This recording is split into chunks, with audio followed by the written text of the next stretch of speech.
Je suis Julien Volper, conservateur au Musée royal de l'Afrique centrale à Tervuren en Belgique, maître de conférence à l'Université libre de Bruxelles et commissaire de l'exposition La part de l'ombre qui se tient au Musée du Quai Branly Jacques Chirac du 14 décembre au 10 avril 2022.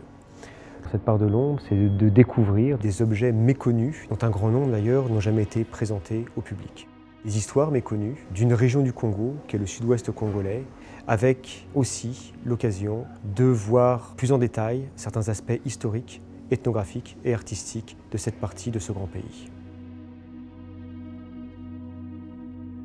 Le masque que nous avons ici est un exemplaire Otchokwe, qui sont parmi les grands créateurs de masques de cette région du sud-ouest du Congo, mais qui sont aussi un groupe culturel présent en Angola, en Zambie et dans presque l'ensemble du sud congolais. Ces masques Otchokwe qu'on appelle des akishi sont, on peut dire, des matérialisations de défunts importants ou d'ancêtres prestigieux. Ces masques-là jouent un rôle très important, notamment durant le Mukanda, cette initiation masculine.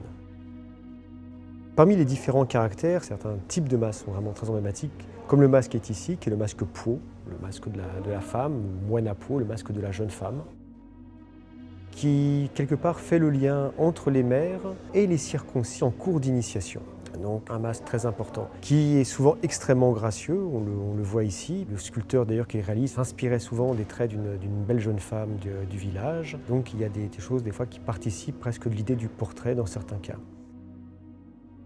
Celui-ci est particulièrement intéressant dans la mesure où, de la manière dont il a été travaillé, est un style que l'on retrouvait dans les années 40 dans un atelier missionnaire, donc dirigé par des missionnaires catholiques. Mais ici, ce qui est intéressant, c'est que certainement, on est face à un artiste qui, dans les années 40, est passé par cet atelier, mais qui, au final, a réalisé une pièce qui n'était pas, bien sûr, à destination liturgique, mais bien à un usage local, c'est-à-dire les grandes mascarades des akishi.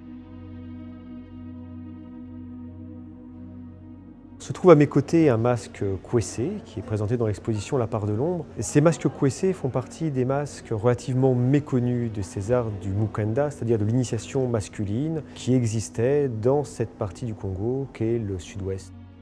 Ce masque Kwese était appelé Hemba, un nom qui est utilisé chez des groupes voisins, comme par exemple les Soukou. Ce sont des masques qui marchaient par duo. Il y avait un exemplaire considéré comme masculin, surmonté d'une antilope, comme c'est le cas ici, et un autre considéré comme féminin, qui n'était pas surmonté par un animal ou surmonté par un animal autre qu'une antilope. Dans les deux cas, ces masques étaient portés par des hommes, jeunes initiés ou initiés confirmés notamment. On sait peu de choses sur ces masques-là concernant leur fonction précise, mais il est très probable que, comme chez les Soukou voisins, ces masques étaient à la fois utilisés dans le cadre de l'initiation, mais pouvaient être conservés en tant que représentation, on va dire, d'ancêtres bienveillants, comme c'est le cas chez les Soukou, pour des cérémonies, par exemple, liées à la chasse notamment.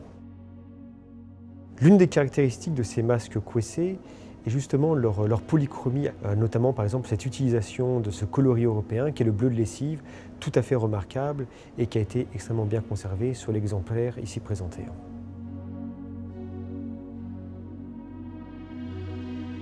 Cette œuvre impressionnante par sa taille constitue certainement l'un des objets les plus rares en collection muséale en ce qui concerne les arts du sud-ouest congolais et, oserais-je dire même, l'art du Congo dans son ensemble. Il s'agit d'une statue qui représente un lion, qui a comme caractéristique notamment d'être en matériau, on va dire composite, ce n'est pas une œuvre monoxyle. Une grande partie de ce lion sont démontables, notamment les pattes, la queue et la crinière, et on peut la considérer comme une catégorie vraiment assez spécifique qui permet de changer un peu l'idée que nous pouvons avoir en Europe de ce qu'est la statuaire africaine, dans le sens où on l'aperçoit encore trop souvent comme étant soit des représentations d'ancêtres, soit des fétiches. En l'occurrence, cet objet, cet Emumu, qui relève de la culture Iyambe, est plutôt quelque chose qui est un accessoire chorégraphique, un accessoire de théâtre. Cet objet participait à une danse qu'on appelait le Bobongo, une danse qui est donc apparue dans la deuxième moitié du 19e siècle. Certains danseurs se livraient à des scénettes, par exemple scénettes de chasse, scénettes de combat, d'opposition avec des animaux, et notamment des lions, des antilopes, servant à rendre plus palpable, plus intense le côté dramatique d'une scène jouée dans le cadre d'une danse Bobongo telle qu'elle pouvait se dérouler